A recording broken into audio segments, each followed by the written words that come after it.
Hello and welcome to FPSKivotos. I'm your host Bridge, and let's get started.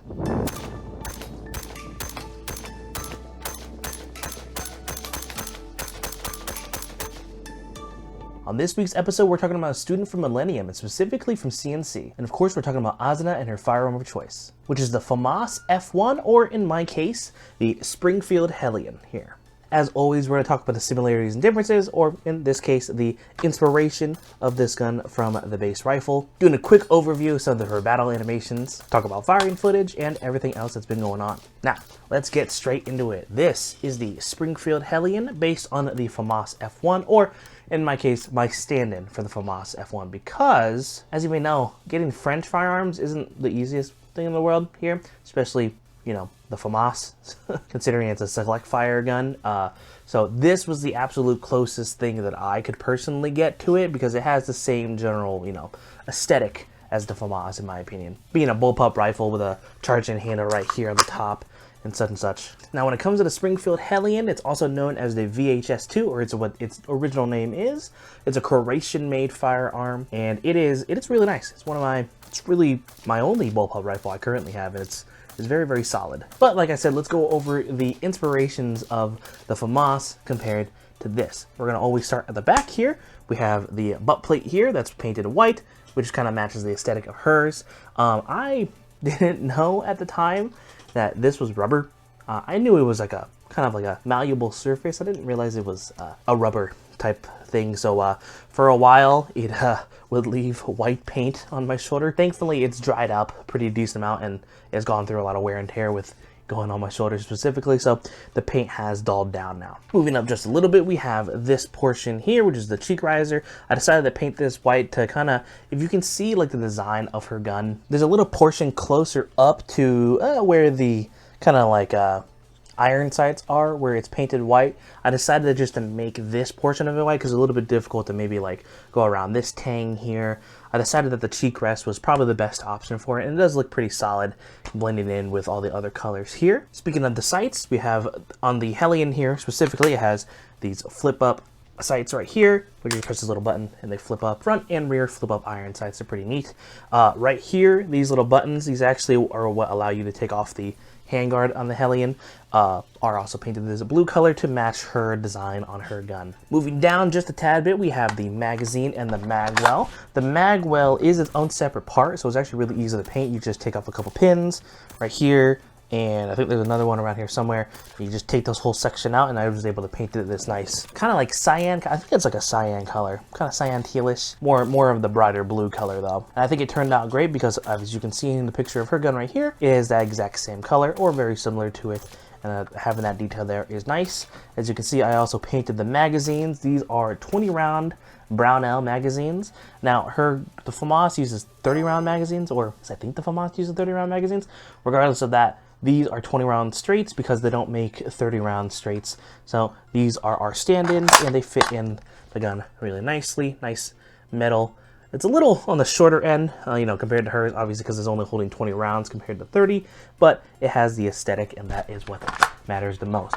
Reloading the gun is pretty neat. The manual arms for this firearm in particular, and bullpups in general, are a little bit odd, but you kind of get used to it. There's a paddle basically back here that you smack, and then you can release the magazine as you see fit. Going on with the magazine and the magwell here, as you can see, it has left hand ejection right there. You can see that's where the ejection port is.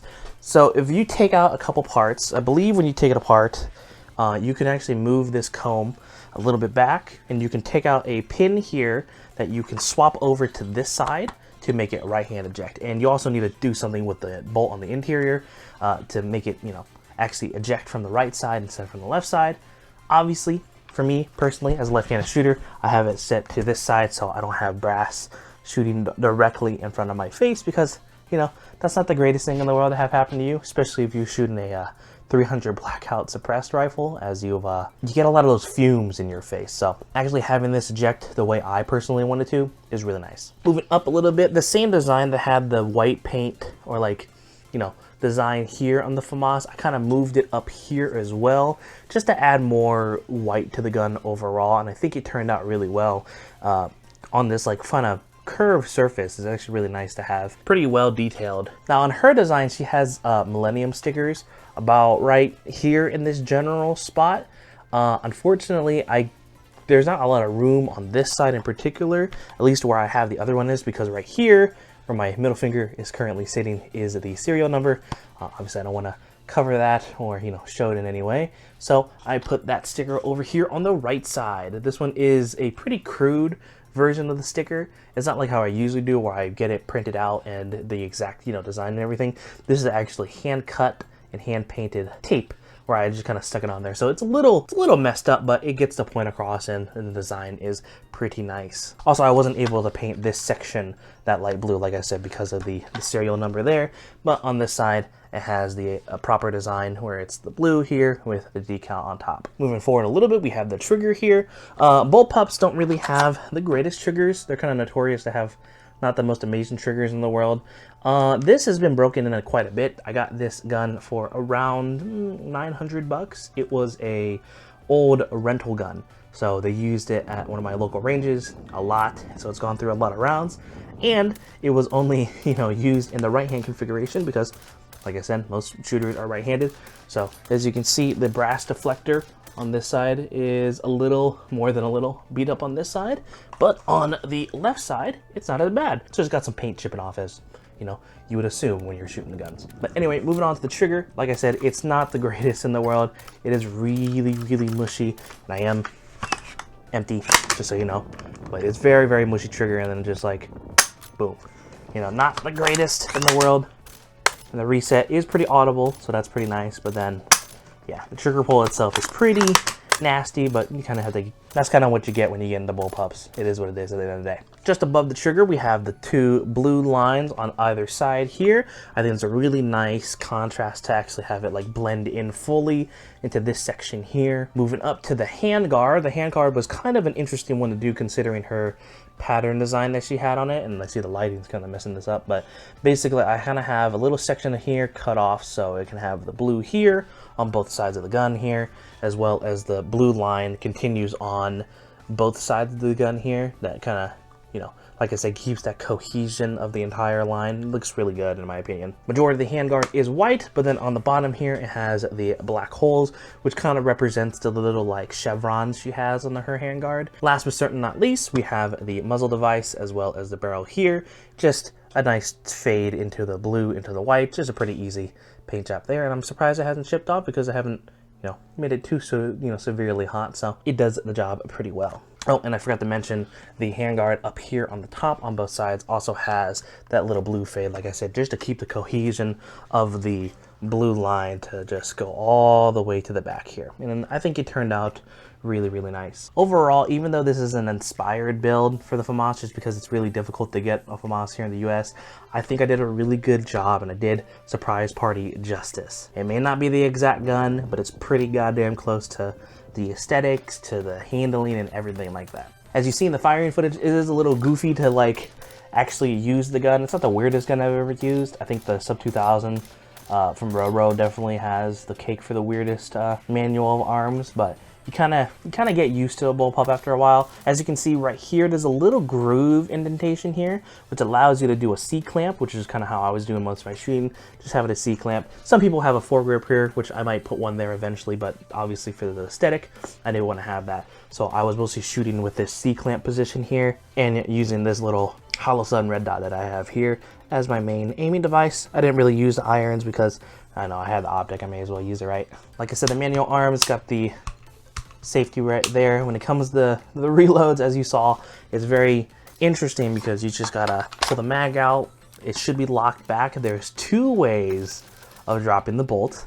There is the, you know, actual charging the handle here, you know, just doing that. Or, as you can see on the bottom of the gun here, is this little thing right here, this little kind of like nipple, I guess. I don't know if exactly it's that, but you can squeeze it, and that drops the bolt as well. I think I've done it like once or twice in the firing footage. It's interesting.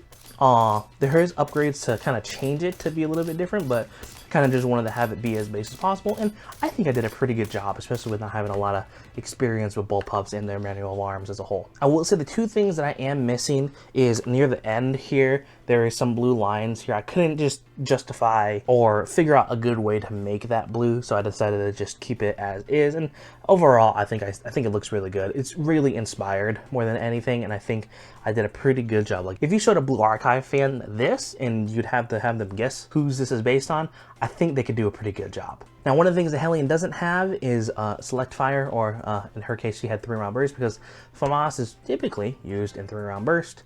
As you probably see in the animations I'll show off in a little bit, she shoots in 3-round burst and then does her reload animation. This doesn't have 3-round burst for single shots, so it is what it is at the end of the day. But with all that out of the way, let's move on to the battle animations. If you guys have been enjoying this episode so far, please make sure to go to your local maid cafe and, well, tell them they did a pretty good job, because I imagine it's embarrassing for them sometimes, but they really do enjoy what they do. And make sure to hit the like, comment, subscribe button, and hit the notification bell to know when I upload every single time. So when going over her battle animations, I wasn't able to get actual like range footage for it, because I kind of forgot to see exactly how it goes, but it's really interesting when she does reload, because she always does it crouched. I couldn't find an animation where she did it where she was like standing or anything like that, but the way she does it is that when she goes dry, the FAMAS doesn't have a open bolt system, so it will stay closed when the last round is done, like just like this, it'll be stay closed. She brings the rifle down. Obviously she's right-handed, so it's a little bit different, but for me, she brings the rifle down, pulls the magazine out, grabs a new fresh magazine, puts it in there,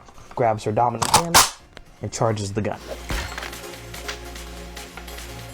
And then she's ready to go again. I think it's very interesting. It's pretty doable, especially with the FAMAS, because the FAMAS has a more curved charging handle, so it's really easy to just get 2 fingers, and I guess it's more curved this way. Get 2 fingers on it and just pull it back really easily, even with your dominant hand like that. This one's a little bit difficult because the Hellion one curves, but it curves either way, so it doesn't matter which way you want to pull it, but it is a little bit of a chore to kind of do it from your dominant hand. Just a little bit. It's not too bad though. Like, the difference between stuff like the Hellion and the FAMAS is that there's more modern features on the Hellion here. So obviously it has bolt lock open like that, so when you drop the magazine, put a new one in, you can either do one of 2 things. Obviously there's no round in the magazine right now, but you can pull the charging handle back and it'll go forward. You can do it with this hand, you can do it with this hand, or you can do the bolt catch right here, which is on the bottom. You do a little button press like that, and that's how it loads too. So it's really interesting to see the more modern features of this gun compared to the FAMAS. And I actually did get wrong in the base version of the video. Essentially, the FAMAS was made for full auto with 25-round mags, not 30-round mags, 25-round mags. And later on in development is when they added the 3-round burst. Obviously, the Hellion, especially the civilian one, is semi-auto only, so I can't really mimic it all that well, but it's very interesting that on paper, the FAMAS is a 900 RPM gun, but it seems like the burst is pretty high. I've seen videos from, Forgotten Weapons when he was shooting it in full auto that it was shooting pretty quick when it comes to those bursts. And when you see the firing footage from in-game, her bursts are pretty slow for the most part.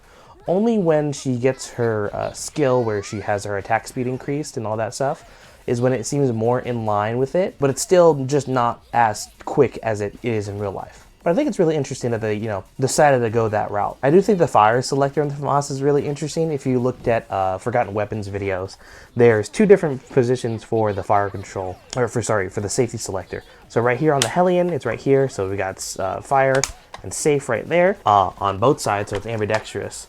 On the FAMAS, it's very interesting. There's a lever back here on the back of the gun here, which you can put it on. I think it's depending on model 3 and then 0. If it's on 0, it's going to be always in full auto and semi-auto. Semi-auto, you can pull trigger once, obviously. And then the other 3 setting won't be, in limited 3-round burst.